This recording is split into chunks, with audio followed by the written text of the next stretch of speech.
নমস্কার, আমদুরিয়া নিউজে সবাইকে স্বাগত। আমি কিশোর। আমার সঙ্গে স্টুডিওতে রয়েছেন রাজ বসু। রাজদা উত্তরবঙ্গের পর্যটন প্রসারের ক্ষেত্রে পায়োনিয়ার, পথিকৃৎ, এবং এই যে নিঃশব্দে উনি কয়েক দশক ধরে এই পর্যটন প্রসারের কাজটি করে চলেছেন। শুধু উত্তরবঙ্গ নয়, সিকিম, ভুটান, নেপাল, ইভেন বাংলাদেশেও সব মিলিয়ে উনি এই ট্যুরিজম সার্কিটে ট্যুরিজম গান্ধী হিসাবে ওনাকে অনেকেই চেনেন। সেই রাজদাকে আমরা আমাদের স্টুডিওতে আজ ডেকে এনেছি যে উত্তরবঙ্গে শিলিগুড়ির একজন বিধায়ক আবার আমাদের রাজ্যের পর্যটন মন্ত্রী হয়েছেন। আবার বললাম এই কারণেই, এর আগেও শিলিগুড়ির বাসিন্দা অথচ ডাবগ্রাম ফুলবাড়ির বিধায়ক গৌতম দেব তৃণমূল জমানায় পর্যটন মন্ত্রী হয়েছিলেন। তারপর তিনি হেরে যান। এবার শঙ্কর ঘোষ আবার দ্বিতীয়বার যখন জিতলেন এবং বিজেপি সরকার গঠন করলো, দেখলাম আমরা উনি পর্যটন মন্ত্রী হয়েছেন, পূর্ণমন্ত্রী হয়েছেন। তো একজন পর্যটন মন্ত্রী যখন শিলিগুড়ির বাসিন্দা, এবং রাজদাও ঘটনাচক্রে শিলিগুড়ির বাসিন্দা, কিন্তু কর্মক্ষেত্র সারা ভারতবর্ষ জুড়েই, তো রাজদার কাছ থেকে আমরা জানতে চাইব যে শঙ্কর ঘোষের কাছে যদি শঙ্কর ঘোষ তো আপনার পরিচিত, তোমার? ঠিক, নিশ্চয়ই নিশ্চয়ই। তো অনেকবার নিশ্চয়ই শঙ্কর ঘোষ এমএলএ থাকা অনেকবার ইন্টারাকশন হয়েছে, কথা হয়েছে বহু বছর থেকে, মানে কথাবার্তা হয় আর কি, যে মানে খোলামেলা কথা হয়। তো মন্ত্রী হওয়ার পরে তো কোনো কথা হয়নি, কিন্তু পর্যটনের নিয়ে যেহেতু আছেই, উনি সবসময় দেখা হলেই উনি জিজ্ঞাসা করেছেন যে রাজা কিভাবে কি হচ্ছে, কি করতে হবে, কি করলে ভালো হয়, এবং বেশ ইনডেপথ আলোচনা টাইম টু টাইম যখনই হয়েছে, ইনডেপথ আলোচনা হয়েছে আর কি। তো পর্যটনে আমাকে বলো রাজদা, যে প্রথম দুটো প্রপোজাল বলো, এই দুটো প্রায়োরিটিতে থাকা উচিত। সবচেয়ে বড় ব্যাপার যেটা বলে রাখতে হয় যে শিলিগুড়ির থেকে একজন বিধায়ক, মাননীয় বিধায়ক, উনি যখন একটা পর্যটন মন্ত্রী হয়েছেন, তখন এটা বুঝতে হবে যে শিলিগুড়ি একটা আনঅফিশিয়ালি যদি আমরা বলি, তাহলে এটা কিন্তু পশ্চিমবঙ্গের পর্যটনের ক্যাপিটাল।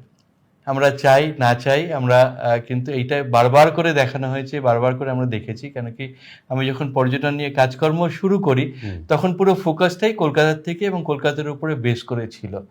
এবং আজকের দিনে, এত বছর পরে আমি বলতে পারি, প্রায় 40-45 বছর পর, যে আজকের দিনে কিন্তু এন্টায়ার ফোকাসটা উত্তরবঙ্গ, এবং তার যে পর্যটনের ক্যাপিটাল আমরা পশ্চিমবঙ্গে যদি দেখি, অনেক ডিসিশনই শিলিগুড়ির থেকে বেস করে উঠে তারপরে সেটা হয়তো কলকাতায় যায়। এবং আমরা দেখেছি যে এই পরিমাণ যে ইম্পর্টেন্সটা সেটা দেওয়া হয়েছে, তার কারণ হচ্ছে যে পশ্চিমবঙ্গের মধ্যে উত্তরবঙ্গের যে পজিশনিং, সেই পজিশনিং এর দিক থেকে আমরা যদি দেখি যে আমাদের হাতের সাথে একদমই ইমিডিয়েটলি আমরা তিনটে কান্ট্রির সাথে একটা গায়ে গা লাগিয়ে বসে আছি। এবং এতদিন ধরে আমরা যেটা ভাবতাম বা বলতাম যে এটা একটা ল্যান্ড লকড এরিয়া, মানে নেপাল, ভুটান এবং বাংলাদেশ। আর একটা জিনিস গায়ে গা লাগিয়ে না থাকলেও খুব বেশি দূরে নয়, সেটা হচ্ছে নাথুলা হয়ে তিব্বত আমরা জানি, কিন্তু তিব্বত যেহেতু চায়নার না, দুর্গম থেকেও বেশি হচ্ছে, আমাদের উত্তরবঙ্গের সাথে তিব্বতের একটা খুব পুরনো এবং অনেক প্রাচীন একটা সম্পর্ক, এবং পায়াহাটা সময় থেকে একটা সম্পর্ক আছে। হ্যাঁ, নাথুলা, জেলেপলা, এরকম অনেকগুলো আমাদের রুট, আজকে যে আমরা সিল্ক রুটের কথা বলি, অনেকগুলো রুট কিন্তু ওখানে, কিন্তু আনফর্চুনেটলি যেহেতু চায়না তিব্বতকে দখল করে রেখেছে, সেই জন্য ইন্ডিয়া চায়না রিলেশন অত স্ট্রং নয় বলে হয়তো আমরা এই মুহূর্তে আমরা তিব্বতটাকে বাদ দিয়ে আমরা যদি ওভারঅল ভাবি, তাহলে পর্যটনটা কিন্তু আমাদের দেশের ক্ষেত্রে ডিপ্লোম্যাটিক রিলেশনের জন্য একটা খুব ভালো অপরচুনিটি, কূটনৈতিক সম্পর্ক জোরদার করার ক্ষেত্রে। তো প্রথম প্রস্তাবটা কি হবে? প্রথম প্রস্তাবটা হবে যে আমরা একটা BBIN, আমাদের বাংলাদেশ, ভুটান, নেপাল এবং ইন্ডিয়া, এই চারজনের মধ্যে একটা কিভাবে পর্যটনের সম্পর্ক তৈরি হতে পারে। কেন এটা একটা সফট ডিপ্লোমেসির জায়গা। আমরা জানি যে আমাদের নেবারদের সাথে এই মুহূর্তে যে খুব ভালো রিলেশন আছে তা কিন্তু নেই, কিন্তু সেটাকে স্ট্রং করবার জন্য কিন্তু পর্যটন একটা বড় রোল প্লে করতে পারে। এর কোনো অতীতে কোনো মিটিং বা কিছু হয়েছে? নিশ্চয়ই হয়েছে। BBIN একটা কি এখন এই আমাদের নতুন পর্যটন মন্ত্রীর এটা নিয়ে ভাবা উচিত, ভাবনা করা উচিত। সুবিধা একটা রয়েছে তার, যেহেতু কেন্দ্র এবং রাজ্যে একই সরকার, তাই তো? একই সরকার। সেই আমরা জন্য বলছো? সবসময় হ্যাঁ, সেই জন্যই বলছি। কারণটা হচ্ছে এইটাই যে এত বছর ধরে আমরা চেষ্টা করেছি যে একটা বিবিআইনের একটা কোঅপারেশন তৈরি করতে, কিন্তু আমরা করে উঠতে পারিনি। যেরকম সিঙ্গেল ভিসা নিয়ে আমরা কথা বলি, সিঙ্গেল কারেন্সি নিয়ে কথা বলছি, হ্যাঁ, ইজি দুটো কান্ট্রির মধ্যে রেসিপ্রোকাল এগ্রিমেন্ট সেটা তৈরি হওয়ার কথা বলছি। তো এই সব কিছু যখন আমরা দেখি, তো বিবিআইনের দিক থেকে সবচেয়ে বড় যে আমরা শুধু আমাদের নিজস্ব একটা উত্তরবঙ্গের ভিতরে মাইক্রো লেভেলে না ভেবে আমরা যদি একটু দূরদর্শিতা নিয়ে নিজেদের ভাবনা একটু করি, প্রসারিত করি আর কি। একটু প্রসারিত করি, তাহলে আমরা ন্যাশনাল যেই আমাদের ডিপ্লোম্যাটিক রিলেশন, দিল্লির সাথে আজকে থিম্পুর কি রিলেশন হবে, কাঠমান্ডুর কি রিলেশন হবে, বা ঢাকার কি রিলেশন হবে, সেটা কিন্তু people to people relation along the border দিয়ে এবং পর্যটনের মাধ্যমে একটা সফট ডিপ্লোমেসি। আমরা প্রথম প্রশ্ন হচ্ছে বিবিআইএন নিয়ে আমাদের মাননীয় পর্যটন মন্ত্রী যদি ভাবেন ভালো হয়, হ্যাঁ, আর দেশের জন্য ভালো হয় দেশের এবং জন্য- লোকালিও ভালো হয়। তাতে করে আমরা নিজেদের মধ্যে অনেকটা বেশি ট্যুরিস্ট আনাগোনা করাতে পারি, হ্যাঁ, এবং সেটা এবার অনেক দ্বিতীয় বড়। প্রস্তাবে চলে আসি। হ্যাঁ, এবার আমাদের দ্বিতীয়ত প্রস্তাব হচ্ছে যে আমাদের ঠিক পাশেই, হ্যাঁ, আমরা আমাদেরকে সবসময় বলে থাকি যে একটা শিলিগুড়ি করিডোর বা চিকেন নেক হিসেবে আমরা আমাদেরকে বলি মনে আমরা, করি। এবার সেই কানেক্টিভিটিটা কার সাথে? এক হচ্ছে নর্থ ইস্টের সাথে, তার মানে আমাদের কাছে আসাম চলে এদিকে আসলো, অসম, হ্যাঁ, উপরে হয়ে গেল সিকিম, সিকিম। একদিকে হয়ে গেল আমাদের বিহার, আরেকদিকে হয়ে গেল আমাদের ঝাড়খণ্ড। ঝাড়খণ্ড আছে ওই মালদারের দিকটা এখন, হ্যাঁ, হ্যাঁ। তো এই যে চারটে স্টেটের সাথে একটা ক্রস বর্ডার ট্যুরিজমের সার্কিট তৈরি করা, এটা একটা অপরচুনিটি। কেন খুব ছোট তার ছোট মানে জিনিস। ক্রস বর্ডার ট্যুরিজমের সার্কিট তৈরির বিষয়টা দ্বিতীয় প্রায়োরিটি। দ্বিতীয় এবার প্রায়োরিটি। তৃতীয়তে চলে আসি হ্যাঁ, আমরা। আমি একটু দ্বিতীয় প্রায়োরিটির একটু এলাবোরেট করি, তার একটু হ্যাঁ, সুবিধা okay, হয়। হ্যাঁ, একটা হ্যাঁ। দুটো এক্সাম্পল দেই। হুম। যেরকম মালদার সাথে আমাদের ঠিক সাহেবগঞ্জ ডিস্ট্রিক্ট, এই দুটো ডিস্ট্রিক্টের মাঝখানে নদী। গঙ্গার উপরে একটা আমাদের যদি নদী আছে, হ্যাঁ, নদী আছে, গঙ্গার উপরে একটা যদি ব্রিজ করে দিতে পারি, হ্যাঁ, এই হিউজ একটা কস্টলি হবে হ্যাঁ, ব্যাপার। কিন্তু এটা একটা খুব ভালো রিলেশন। একটা কানেক্টিভিটি তৈরি হবে, লোকাল লোক যেরকম বেনিফিটেড হবে, ট্যুরিজম খুব গ্রেটলি দেখো বেনিফিটেড হবে। এখানে তোমার সেই প্রস্তাবে কিন্তু আবার সেই জিনিসটা আসছে, ডাবল ইঞ্জিন। মানে এই একটা এই ধরনের আন্তর্জাতিক সীমানা যে নদী আছে, বা স্টেট লেভেল, হ্যাঁ, স্টেট লেভেলে আর ইন্টারস্টেট, সেখানে কিন্তু কেন্দ্র রাজ্য এবং সব জায়গায় একই সরকার আছে, একই সরকার। ফলে এটা হতে পারে। হ্যাঁ, তাহলে আমরা তৃতীয়তে চলে আসি এবার। এটার মধ্যেও আরেকটা বলি, হ্যাঁ। যেরকম সিকিমের সাথে আমাদের এই মুহূর্তে উত্তরবঙ্গের যে রিলেশন, আমরা যদি দার্জিলিং থেকে, আমাদের যেহেতু ডিএচআর ওয়ার্ল্ড হেরিটেজ সাইট আছে, এবং দার্জিলিং এর সাথে আমরা রোপওয়ে দিয়ে কন্টিনিউ করে সিকিমের নামচি অবধি যদি একটা রোপওয়ে, প্যাসেঞ্জার বাহ, রোপওয়ে হ্যাঁ, তৈরি হ্যাঁ। করে ফেলতে পারি, তাহলে কি হবে? এটা একটা মানে গোটা পৃথিবীর জন্য এটা একটা বড় অ্যাট্রাকশন হ্যাঁ। হবে। কেন এত ভালো কাঞ্চনজঙ্ঘা, টি গার্ডেন, নদী, মনেস্ট্রি, এই সব কিছু নিয়ে এত ভালো ল্যান্ডস্কেপ বোধহয় পৃথিবীতে আর কোনো রোপওয়েতে নেই। কাশ্মীরে যদি ওটা হতে পারে, হ্যাঁ। এখানে কেন হতে এখানে পারবে কেন না? হতে পারে না? এবং দুটো স্টেটই এখানে বেনিফিটেড হবে। এইভাবে করে আমরা আমাদের যে অ্যাডজয়নিং স্টেটগুলোর সাথে, তার সাথে আমরা কি করে ক্রস বর্ডার ট্যুরিজম এবং ইনফ্রাস্ট্রাকচার ডেভেলপ করতে পারি, এটা আমাদের Interstate tourism। ইন্টারস্টেট, হ্যাঁ। Right. তো এইটা আমাদের খুব প্রায়োরিটির মধ্যে রাখা উচিত ওকে, আর কি, খুব দ্বিতীয় ভালো। ক্ষেত্রে। এবং তৃতীয়ত যেটা আমাদের আছে, সেটা হচ্ছে আমরা সবাই জানি যে DoNER development of north eastern region বলে একটা মিনিস্ট্রি আছে আর কি। সেই প্রত্যেকটা ডিপার্টমেন্টের 10% অফ দি মানে আন্ডার অ্যাক্ট ইস্ট পলিসি, যে এই ডোনারের থ্রু দিয়ে তারা এক্সপেন্ডিচার করে। এবার ডোনারের মধ্যে আমার 7 সিস্টার্স আর 1 ব্রাদার হচ্ছে সিকিম। সিকিম এদের সাথে কানেক্টিভিটি হচ্ছে আমার 5টা ডিস্ট্রিক্ট, কুচবিহার, আলিপুরদুয়ার, জলপাইগুড়ি, কালিম্পং, দার্জিলিং। এই 5টা ডিস্ট্রিক্ট হচ্ছে আমার ডোনার করিডোর হিসেবে ডিক্লেয়ার করে, যেই বেনিফিটটা ডোনার মিনিস্ট্রি অন্য এই 8টা স্টেটকে দিচ্ছে, একই বেনিফিট এই করিডোরকে দেওয়া। তাতে করে কি হবে? আমার ক্রাফটসম্যানই হোক, আমার ট্যুরিজম এন্টারপ্রেনারই হোক, আমার চায়ের এন্টারপ্রেনার হোক, যেই এন্টারপ্রেনারই হোক, তারা ওই ফেসিলিটিটা, ডোনার ফেসিলিটি পাবে। এবং ডোনার ফেসিলিটি আমরা জানি গোটা দেশ থেকে একদম অন্যরকম, এবং অ্যাক্ট ইস্ট পলিসিতে এটা একটা খুব বড় অবদান হবে। এবং এটা এই জন্যই সম্ভব, যেহেতু আবার যেটা বলি যে সেন্টারে এবং স্টেটে একই সরকার। আফটার 50 ইয়ার্স যেটা হলো, হ্যাঁ, 50 বছর পর এরকম একটা অপরচুনিটি এসছে, যে আমাদের ডক্টর বিধান রায়ের পরে এই একটা অপরচুনিটি এসছে, যেখানে আমরা জয়েন্টলি একটা ডেভেলপমেন্ট প্ল্যান করতে পারি, যেটা দেশের জন্য উপকারিতা হবে, শুধু আমার জন্য নয়, কিন্তু দেশের জন্য এটা একটা খুব বড় রোল প্লে করতে পারে। পরেরটাই চলে আসি। আর কোনো 4 নাম্বার? আচ্ছা, 4 নম্বর যেটা, আমরা এবার আসি ওয়ার্ল্ড হেরিটেজ সাইট। ট্যুরিজমে একটা বড় অ্যাট্রাকশন হচ্ছে ওয়ার্ল্ড হেরিটেজ সাইট। উত্তরবঙ্গের ক্ষেত্রে আমরা শুধু জানি ওয়ার্ল্ড হেরিটেজ সাইট হচ্ছে দার্জিলিং হিমালয়ান রেলওয়ে বা টয় ট্রেনটা। এটা হচ্ছে ইউনেস্কো ওয়ার্ল্ড হেরিটেজ সাইট 1999-এ আমরা পেয়েছিলাম। পরবর্তীকালে ঠিক যদি আমরা দেখি, সিকিমে একটা ওয়ার্ল্ড হেরিটেজ সাইট আছে যেটাকে আমরা বলি কাঞ্চনজঙ্ঘা ন্যাশনাল পার্ক। এটা আমাদের দেশের প্রথম dual heritage site, nature culture site, ওটা একটা ওয়ার্ল্ড হেরিটেজ সাইট। একটু যদি আমরা আমাদের দিনাজপুর থেকে নিচের দিকে যাই, 8 ঘন্টা ডিস্টেন্সের মধ্যে আমরা বাংলাদেশের মধ্যে, মানে বাংলাদেশের উত্তরবঙ্গে আমরা পাহাড়পুর বলে একটা বুদ্ধিস্ট সাইট দেখি, সেটা UNESCO world heritage site, Somapura Mahavihara. তো আমার কথা হচ্ছে, যেহেতু এই ওয়ার্ল্ড হেরিটেজ সাইটগুলো আমাদের উত্তরবঙ্গকে ঘিরে আছে, এগুলোকে যদি আমরা উত্তরবঙ্গের মধ্যে এক্সটেন্ড করতে পারি, এখানে কাঞ্চনজঙ্ঘা একটা কমন হেরিটেজ ফর সিকিম এবং নর্থ বেঙ্গল, তো সেখানে কি করে একটা শেয়ার্ড হেরিটেজ হিসেবে ওই ওয়ার্ল্ড হেরিটেজ স্ট্যাটাসটা আমরা উত্তরবঙ্গের জন্য আনতে পারি। একইভাবে যখন আমরা ইয়ের কথা বলছি, আমরা যখন আমরা রিলিজিয়াস সার্কিটের কথা বলছি, বুদ্ধিস্ট সার্কিটের কথা বলছি, সেখানে সোমপুর মহাবিহারকে নিয়ে, আমাদের বানগড় এবং এইসব নিয়ে আমরা একটা ক্রস বর্ডার সাইট, আমরা মালদা, দিনাজপুর এবং ওইদিকে সোমপুর মহাবিহার নিয়ে কি করে একটা ক্রস বর্ডার শেয়ার হেরিটেজ, আমরা ইন্টারন্যাশনাল শেয়ার হেরিটেজ, কারণ আমরা জানি এই ধরনের শেয়ার হেরিটেজ অলরেডি আমাদের পাশের রাজ্য আসামের সাথে ভুটানের আছে, মানস ন্যাশনাল পার্ক, রয়্যাল মানস ন্যাশনাল পার্ক। একদমই তাই। তো এরকম ইজিলি এই ধরনের আমরা একটা কম্বাইন্ড সাইট আমরা কিন্তু আমাদের মধ্যে ডেভেলপ করতে পারি। সুন্দর প্রস্তাব। এরপরে যদি 5-এ আসি, আমরা 5 নম্বরে যেটা আমরা প্রায়োরিটি দিতে চাইছি, সেটা হচ্ছে আবার সেই হেরিটেজ নিয়ে আমাদের পরম্পরা। এটা হচ্ছে ইনট্যাঞ্জেবল কালচারাল হেরিটেজ, ICH যেটাকে বলি। আমরা অলরেডি জানি যে বাংলায় দুর্গাপূজা ICH সাইটের আন্ডারে এসেছে, দিওয়ালি আমরা জানি সেটা অলরেডি ওয়ার্ল্ড হেরিটেজ সাইটের আন্ডারে। একইভাবে আমরা যদি কুচবিহারের রাসমেলা, এই ধরনের রাসমেলা যেখানে শুধু মানে মদনী প্রধান, সেখানে রাধা কৃষ্ণ নয় কিন্তু মদনী প্রধান, এই ধরনের একটা যেখানে আমাদের বুদ্ধিস্ট ট্রেডিশনও আছে, যেখানে আমাদের ইসলামিক ট্রেডিশনও আছে, এটা নিয়ে যে একটা রাসমেলা এত পুরনো, এটাকে যদি আমরা ICH ডিক্লেয়ার করাতে পারি।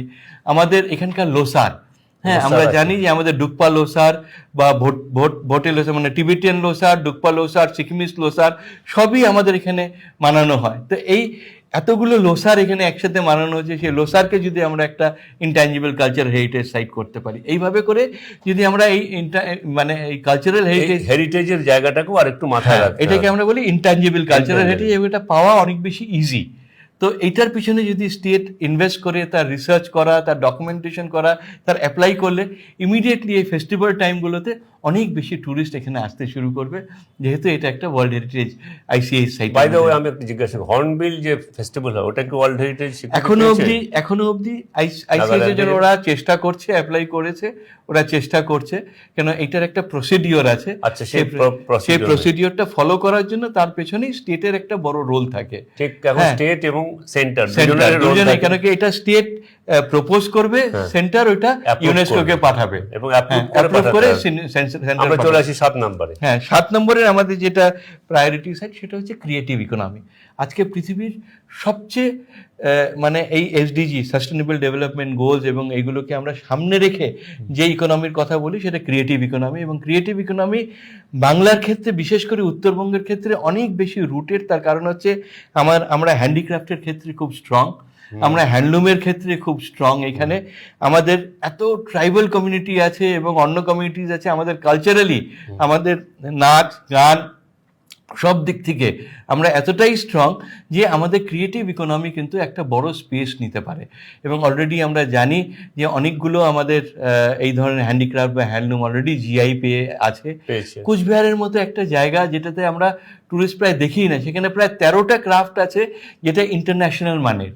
হ্যাঁ, সেখানটায় আমাদের শীতল পাটি আছে বা এই ধরনের অনেকগুলো ক্রাফট আছে, আমাদের উড ক্রাফট আছে, মাস্ক মেকিং আছে, এই ধরনের বলেছো। সেখানে ট্যুরিজমের কিন্তু খুব নেই। তো এই ক্রিয়েটিভ ইকোনমির থ্রু দিয়ে কি করে আমরা ট্যুরিজমটাকে অ্যাট্রাক্ট করতে পারি, সেটা আমাদের দেখতে হবে এবং সেটাকে প্রায়োরিটি দিতে হবে।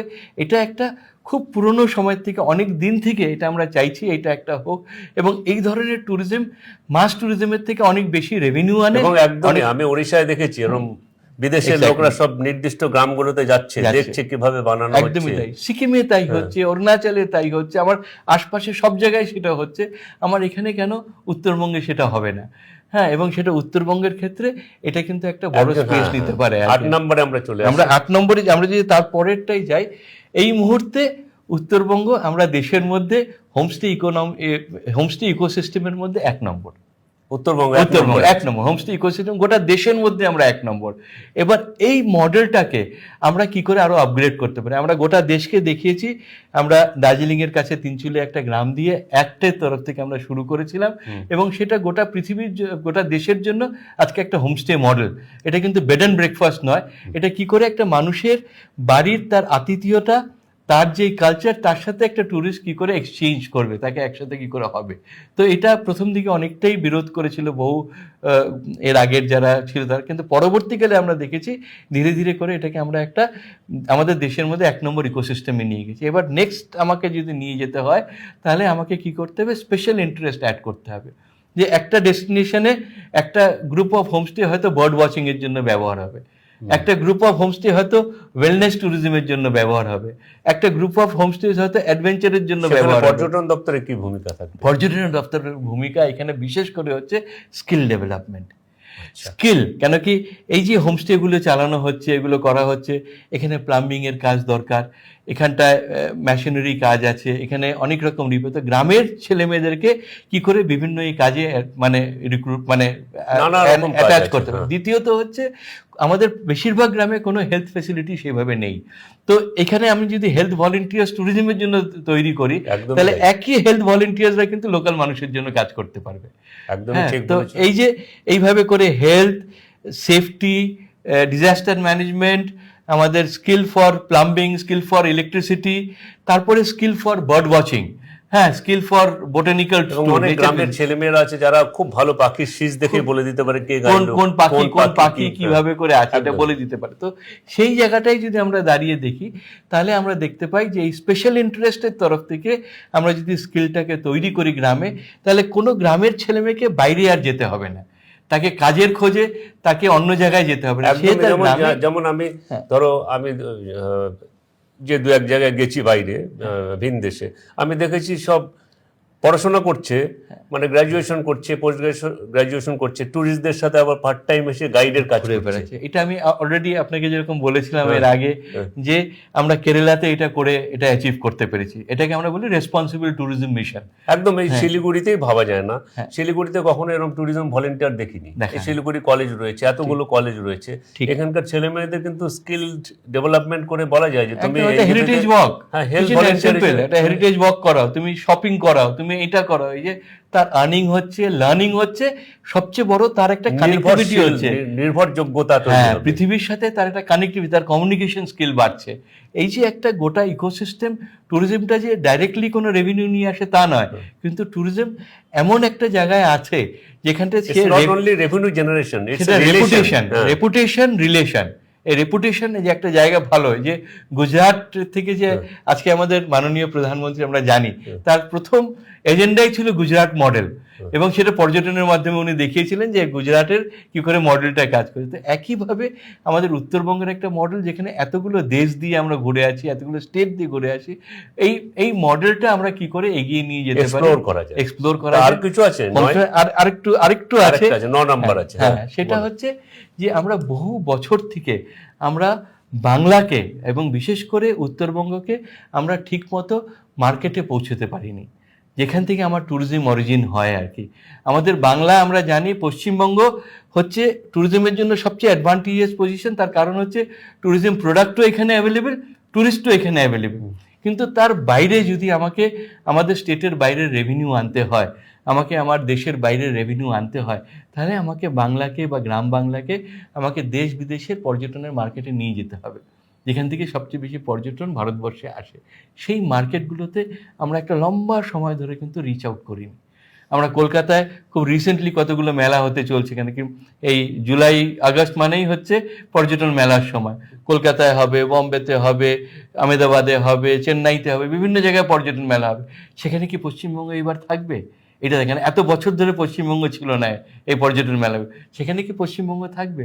তার যাতে পশ্চিমবঙ্গের কথাটা তুলে ধরতে পারে, এবং এই স্টেটের লোকগুলো কনফিডেন্স পেতে পারে যে না, আমরা ওখান থেকে এরা এসেছিল এবং আমরা তাদের কাছ থেকে এটা জানতে পেরেছি, এবং আমরা এইবার পশ্চিমবঙ্গেই যাব। আমরা কি বলে থাইল্যান্ড যাব না, আমরা ভিয়েতনাম যাব না কেন, এখন সবচেয়ে পপুলার যে জায়গাগুলো হচ্ছে আমাদের দেশের লোক সেখানে, যেখানে সবচেয়ে বেশি যাচ্ছে, সেখানে না গিয়ে পশ্চিমবঙ্গর থ্রু দিয়ে তারা ভুটানে যেতে পারছে, নেপালে যেতে পারছে, বাংলাদেশে যেতে পারছে।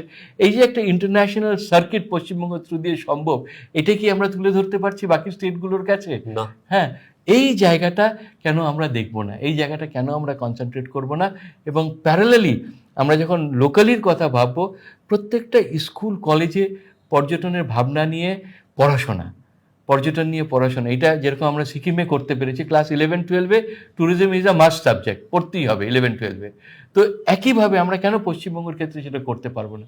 এবং তাতে কি হবে, আমার স্কুলের ছেলেমেয়েরা তার আশেপাশে কি হেরিটেজ আছে, কি সেটা সে জানতে পারবে। এই পড়াশোনাটা আমাদের খুব করানো দরকার স্কুল লেভেলে, তবেই গিয়ে হয়তো আমরা একটা এন্টায়ার সাইকেল, যে বাইরেও যেরকম মার্কেটিং হবে, আমার ইন্টারনালি যে এসে যদি আমি বলি যে করোনেশন ব্রিজটা কোথায়, হ্যাঁ, আমার একটা ছেলে বা মেয়েকে যদি জিজ্ঞেস, সে যদি নাই বলতে পারে করোনেশন ব্রিজটা কোথায়, বা কবে তৈরি, বা মংপুটা কোথায়, মংপুর সাথে কি সম্পর্ক, হ্যাঁ, যে প্রথম সিঙ্কোনা প্লান্টেশন, প্রথম যে আমাদের ম্যালেরিয়ার ওষুধ ওখান থেকে তৈরি হয়, এবং পরবর্তীকালে রবি ঠাকুরের সবচেয়ে ফেভারিট জায়গায় তৈরি হয়। এই যে ছোট ছোট ইনফরমেশনগুলো, এগুলো স্কুল লেভেলে আমাদের উত্তরবঙ্গের প্রত্যেকটি স্কুলে ইন্ট্রোডিউস করা খুব দরকার। এইটাই তুমি বলেছো, বলবে আর কি। এইগুলোই, এই পয়েন্টগুলো নিয়েই মেনলি আমরা খুবই ভালো। আমরা খুবই রাজদার কাছ থেকে যা শুনলাম, এবং আমরা আশা করব, যেহেতু আমাদের মাননীয় পর্যটন মন্ত্রী শঙ্কর ঘোষের সঙ্গে রাজদার পূর্ব পরিচয় রয়েছে, আশা করব এই বিস্তারিতভাবে এই তথ্য আগামী দিনে তুমি নিশ্চয়ই তার কাছে পৌঁছে দেবে।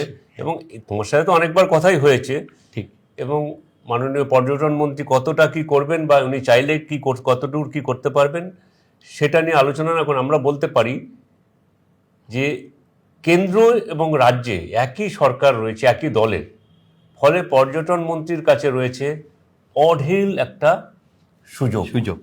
সেই সুযোগ কাজে লাগাতে পারলে উত্তরবঙ্গ শুধু না, গোটা রাজ্যের, পশ্চিমবঙ্গের পর্যটনের মানচিত্রটাই সারা বিশ্বের কাছে খুব আকর্ষণীয় হয়ে যেতে পারে।